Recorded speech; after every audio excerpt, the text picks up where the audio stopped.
Hi friends, இங்கே பாருங்கள். நம்ம வந்து இந்த எத்தனை வெண்டைக்காய் அதை போட போகிறோம். வெண்டைக்காய் அதை போகிறதுக்கு முன்னாடி மண் நீங்கள் அளவங்களை வச்சு இல்லைன்னா மம்டி வச்சு இதுமாரி கொத்தி விட்டுங்க ஃப்ரெண்ட்ஸ். மண் வந்து எப்படி இருக்கணும், நல்லா அப்படியே சாஃப்டாக இதுமாரி இருக்கணும் ஃப்ரெண்ட்ஸ். அப்படி இருந்தால் தான் விதை போட்டால் செடி வந்து பக்காவாக முளையும் ஃப்ரெண்ட்ஸ். இல்லைன்னா நீங்கள் அப்படியே டைட்டாக வேர் அதிகமாக போகாது ஃப்ரெண்ட்ஸ், செடி சீக்கிரமாகவே செத்துரும். அதனால் மண் நல்லா கொத்தி விட்டு விதை போடுங்க ஃப்ரெண்ட்ஸ். அதேமாதிரி இது விதை போகிறதுக்கு முன்னாடி ஒரு 1/2 மணி நேரம் ஊற வச்சுருங்க ஃப்ரெண்ட்ஸ், விதைய தண்ணியில் சாத்தனில்.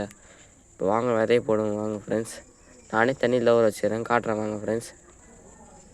விதை தெரியுதா ஃப்ரெண்ட்ஸ்? இங்கே பாருங்கள் விதை, இதுதான் விதை. இது வந்து நான் ஏற்கனவே வெண்டைக்காய் செடி போட்டு எடுத்தது ஃப்ரெண்ட்ஸ். இதுமாரி நீங்கள் வெண்டைக்காய் அதை போட்டு அதை சேர்த்து வச்சிங்கன்னா அடுத்த தடவை போட்டுக்கலாம் ஃப்ரெண்ட்ஸ். நீங்கள் இப்போ வாங்க போடுவாங்க தண்ணி எடுத்துகிட்டு. பாருங்கள் விதைய இப்போ போடுவாங்க